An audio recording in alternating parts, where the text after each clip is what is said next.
देखो, मैं किसी और से प्यार करती हूँ और उसका प्यार मेरे पेट में पल रहा है। क्या बोली?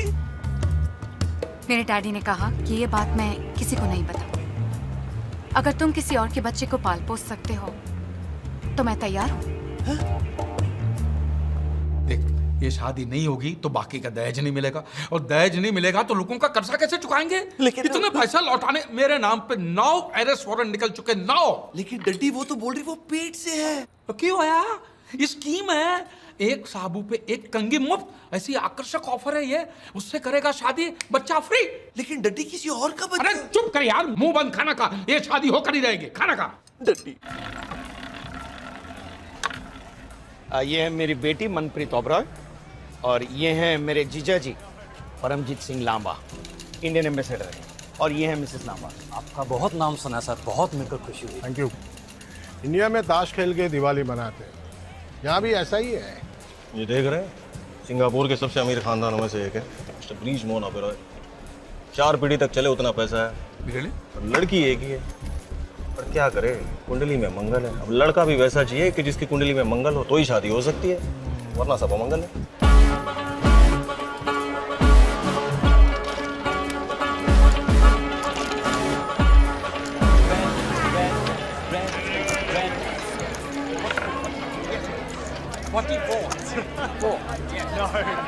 हरबंस चट्टा।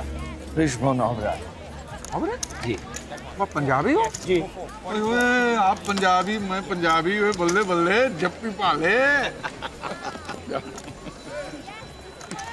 ये हम इंडिया से हैं और यहाँ पे धंधा पानी सेट करके बैठे हुए हैं। लेकिन एक बात खाया जा रही है। क्या? हमारा मिलना ऐसे ही मौकों पर होता है? वरना तो पूरा दिन पैसे छापने में चला जाता है। और जी वो फायदा क्या इन पैसों का? सुलह ने सच बात कही आप। और जी मेरा बेटा है नौनी। नौनी चड्डा। हार्वर्ड से है जी, हाँ, और 1 नंबर का ग्रेजुएट है। अच्छा, आप पर फायदा क्या? क्यों?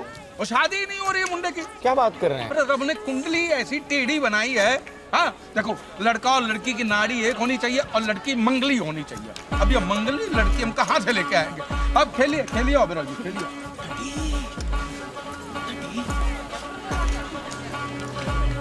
एक्सक्यूज मी, मैं आया अभी आया। डड्डी मेरी कुंडली में क्या खराबी है? वो तो अच्छा ही क्या है? साला जब से पैदा हुआ है मेरी बुराई पे बुराई चल रही है। इसमें टेंशन क्या है? एक बार मेरी उससे शादी करा दे, खुद ब खुद डिफ्यूज हो जाएगी। मैं बात करता हूँ, पेट्रोल पंप भी दे दूंगा। मैं बात करता हूँ। अरे सुन, अगर वो शादी के लिए राजी नहीं हुई ना तो उसको कहना कि मैं उसको इतना पैसा दूंगा कि वो इनकार ही नहीं कर सकेगी। अरे 20 तारीख को पैन पैसिफिक होटल में उसको बोलना मुझे मिले। अरे इस बात का किसी को पता नहीं चलना चाहिए। सुनिए ना, तुमने वो कहानी सुनी है? कौन सी कहानी? एक दिन गणेश जी ने शिव जी से पूछा कि मेरी शादी कब होगी, तो शिव जी को मालूम नहीं था कि जवाब क्या दूं, तो उन्होंने बोला कल। दूसरे दिन गणेश जी ने फिर पूछा कि मेरी शादी कब होगी, तो शिव जी ने बोला कल बताया ना, हाँ तो कल आना। तीसरे दिन गणेश जी ने फिर पूछा और शिव जी ने बोला कल। इस तरह बार बार गणेश जी पूछते रहते थे और शिव जी बोलते थे कल कल कल। ना कभी गणेश जी की शादी हुई और ना शिव जी ने कभी झूठ कहा। लेकिन ये कहानी तुम मुझे क्यों सुना रही हो? क्योंकि अपने किस्से में गणेश जी की जगह पे मैं हूँ और शिव जी की जगह पे तुम हो, और ऐसे जिंदगी भर नहीं चल सकता। मेरी शादी तय हो चुकी है। मनु, तुम जानती हो मेरी हालत क्या है। लाखों का कर्जा लेकर यहाँ तक पहुंचा। अगर कर्जा नहीं चुकाऊंगा तो माँ और बहन रास्ते पे आ जाएंगे। 10 साल से मैं मेहनत ही तो कर रहा हूँ, अय्याशी तो नहीं कर रहा मैं। तुम भी मेरी हालत समझो। 20 तारीख को मेरी शादी है। पापा ने सब कुछ तय कर दिया है। फिर भी शादी के आखिरी फेरे तक तुमने मुझे बुलाया तो मैं आ जाऊंगी। इससे ज्यादा मैं तुमसे और वादा नहीं कर सकती हूँ राम।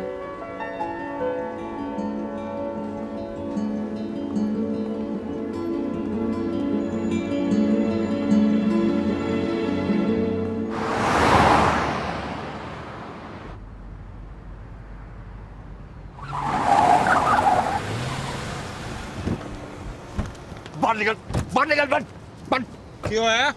वो मैंने सुना तेरा बेटा किसी और के साथ शादी कर रहा है। सुन लिया ना, चल अच्छा हुआ। मैं तो साला ये सोच के परेशान था कि तुझे बताऊं कैसे है। तुझे क्या लगता है मैं हलवा हूँ? दहेज मुझसे लेता है और शादी किसी और के साथ में तय करता है। अरे वो पैसे तो तूने मुझे इसलिए दिए क्योंकि तेरी बेटी पेट से है। और तू चाहता कि वो मटका मेरे सर पे थोप दे। मैं एक और गंदी बात निकाली ना तो तेरी जुबान बात निकालूंगा। ये देखो है, तेरी बेटी गंदा गंदा कर सकती है, हम गंदा गंदा बोल भी नहीं सकते। मेरे बेटे की शादी वहीं होगी जहाँ मैं चाहूंगा। तो तू भी सुन ले, मुझे तेरा बेवकूफ बेटा नहीं चाहिए। मेरी बेटी को उससे भी अच्छा मिलेगा। तू मेरे पैसे वापस कर बस। अरे बावला हो गया, तेरे पैसे मैं क्या जेब में लेके घूम रहा हूँ? तेरे पैसे तुझे तब मिलेंगे जब मुझे उससे पैसे मिलेंगे बस। अरे जब तक मुझे पूरा पैसा नहीं मिलता ना, मैं भी देख लूंगा तेरे बेटे की शादी कैसे होती है। हाँ देख लेना। आया बड़ा। और ये भी सुन ले, क्या? मेरे बेटे की शादी हो उसके 1 मिनट पहले मैं अपनी बेटी की शादी करा दूंगा। हाँ तो लिख ले लिख ले लिख ले, मेरे बेटे की शादी 3 दिसंबर को 12:30 बजे होगी। तू अपनी बेटी की शादी 12:29 को कराना। लिख लेना, भूल बचा। लिखना क्या है? बेटी का पेट भरा और प्यो का मत्था खाली। मैडम दिवाली का वक्त है, एक नया सूट ही ले दीजिए। ये देखिए नाड़ा बांधा हुआ है और पैंट को रोका हुआ है, प्लीज। मेरा ड्राइवर सूट नाड़े के साथ या बिना नाड़े के साथ पहनकर गाड़ी चलाए, मुझे कोई प्रॉब्लम नहीं है। कम से कम आज दिवाली का दिन है, एक एहसान करिए मुझ पे। क्या? मुझे नौकरी से निकाल दीजिए। निकाल दूंगी, लेकिन पहले वो लोन तो चुकता करो जो तुम्हारे पिताजी ने मुझसे लिया था तुम्हारी पढ़ाई के लिए। उनके हस्ताक्षर किए हुए सारे कागजात हैं मेरे पास। अगर तुमने भागने की कोशिश की ना तो सारी उम्र जेल में सड़ना पड़ेगा, याद रखना। और सिंगापुर जेल में क्या होता है मालूम है ना? क्या होता है मालूम है? कोड़े पड़ते हैं, कोड़े। जाना है, जाना है। नितिन, तुम बोल रहे हो सारे प्रॉब्लम्स खत्म हो जाएंगे। मैं पूछती हूँ कब? झुरिया पड़ जाएंगे तब मुझसे शादी करोगे? देखो नितिन, तुम मुझे जहाँ बुलाओगे, जिस हाल में रखोगे, मैं आ जाऊंगी। हाँ तो चलो, अच्छी बात है। मेरे घर पे चलते हैं, वो भूतनी का घर जहाँ 3 टाइम का भुसा हुआ खाना और 6 टाइम की गालियां मिलती हैं। चले? मैं तैयार हूँ। पागल हो गई हो तुम? कहाँ राजा भोज की जिंदगी गुजार रही हो तुम? कहाँ गंगू के साथ रहोगी? मतलब तुम ये कहना चाहते हो कि हमने जो सपने देखे थे वो सब भूल जाए? जब जब मुझे शादी ऑफर हुई, हर बार अलग अलग बहाने बना के टाल दी, और इस बार तुम मुझे टाल रहे हो। देखो नितिन, इस बार मेरे डैडी ने मेरी शादी फिक्स कर दी है। Thank you.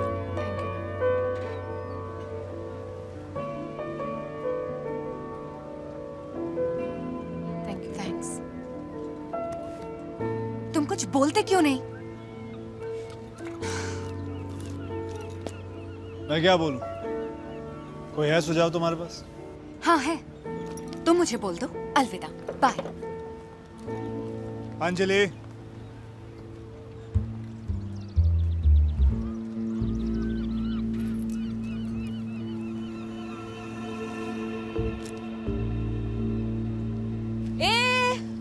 रुक।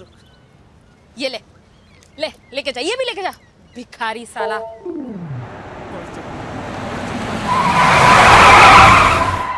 ये पागल गधा साला, ये कोई रास्ता है गाड़ी रोकने का? साला 1 सेकंड और लेट होता ना तो गाड़ी के नीचे आके मर जाता था तू। किसने बोला था वो ब्रेक मारने के लिए? अच्छा बोला, आत्महत्या कर रहा था मैं। शांति से कोई मरने भी नहीं देता। अरे तेरे को दूसरी कोई गाड़ी नहीं मिली सिंगापुर में जो मेरी गाड़ी के सामने मरने आया? दूसरा कोई रास्ता नहीं मिला तेरे को? बहुत सारे रास्ते कोशिश किए मैंने। मिश्रा, मैंने जहर खाने की कोशिश की, जबकि जेब में पैसे नहीं है। फांसी लगाने की कोशिश की तो रस्सी जहर से महंगी निकली है। अपने आप को आग लगाने की कोशिश की तो पता चला पेट्रोल रस्सी से भी महंगा है। अरे ऐसा क्या है जो तुम मरने के लिए इतना तरस रहा है भाई? तो ऐसा क्या मैं जीने के लिए तरसूं? और तू जानता है, कभी कभी तो अंजलि पैसे दे दिया करती थी। अब तो उसका भी ब्याह हो रहा है, वो आमदनी भी मेरी खत्म हो गई है। तू टेंशन मत ले, चल वैन में बैठते हैं, कहीं जाते हैं, आराम से सोचते हैं और फैसला करते हैं। हाँ? क्या? कि मरना कैसे है, और अगर प्लान अच्छा लगेगा तो मैं भी तेरे को ज्वाइन करूंगा यार। चल, मेरी वाली भी तो शादी कर रही है यार। भाई किधर जाना मत अकेले, अभी कुरियर देके आता हूँ। सुन, जल्दी आना, आज ही फैसला करना है। हाँ भाई। लाओ सताओ, मेरे खिलाफ जबान खोली उसने। एक काम करो, उसकी जबान काट दो, कुत्ते की तरह लंबी होती जा रही है। लोगों को पता लगना चाहिए कि मेरा नाम मामू है, मामूली सैन। मामू, हाँ? कुरियर है आपके लिए। मामू, ऐसा क्या है इस कुरियर में जो इतना भारी है? अरे खास कुछ नहीं, हांगकांग में मैंने अपने आदमी को किसी का सर काटने के लिए बोला था, उसकी खोपड़ी हो गई इसके अंदर, शायद, पता नहीं, दिमाग में कचरा भर गया था, सारा निकलवा दिया। और तुम बताओ कैसे हो? बस कट रहा है मामू, कट रहा है। बियर पियोगे? बियर? अच्छा जाओ। अरे मेरे लिए आना बियर। हाँ तो बोल भाई, तू बोल, क्या बोल रहा था? नितिन, अगर हम दोनों मर जाएंगे तो नुकसान किसका होगा? हम दोनों का ही ना। मैं तो बोलता हूँ पॉजिटिव रहते हैं यार, पता नहीं कब जादू की छड़ी चल जाए और हम दोनों की किस्मत बदल जाए। 20 साल से मैं भी यही सोचते आ रहा हूँ। वो जादू की छड़ी घूमती तो है, लेकिन अपनी जिंदगी और बदतर हो जाती है। अरे कब किस्मत पलट जाए कोई नहीं बता सकता। अभी वो अपना मामू को देखना है, चाइना वन वाला साला दिन भर कचरा उठा के बेचता था यहाँ पर, रात को इधर ही सोता था, वो भी 5 साल पहले। और अब देखना फटाफट उसकी चांदी हो गई यार। कैसे हो जाती है ऐसे लोगों की चांदी? अरे यार, यहाँ जब सरकार ने सिगरेट पे भारी ड्यूटी लगाया ना, हाँ, तो साला मलेशिया जाता था, वहां से सिगरेट लाता था और यहाँ बेचता था। ऐसे शुरुआत की उसने, और उसके बाद फिर चोरी चपाटी, दल्लेबाजी और क्या गुंडागर्दी, वैसे करते करते साला डॉन बन गया। मैं बोलता हूँ अपने को भी कुछ ऐसा ही करना चाहिए। ये अपने जैसा अच्छा देश नहीं है, यहाँ चोरी चकारी करते पकड़ेगा गर्दन ही काट देते हैं। अपने देश में तो चलो किसी बड़े लोगों को जानते तो छूट भी जाएंगे, लेकिन अगर पकड़े नहीं गए तो अपनी जिंदगी बन जाएगी ना। लेकिन करें क्या? ये एक काम करें, तेरी वो भूतनी है ना, उसको किडनैप करते हैं, इससे 1 करोड़ रुपया मांगते हैं, वरना बोलते तेरे को जान से मार देंगे। तू 1 करोड़ मांगेगा ना, वो बोलेगी मार डाल।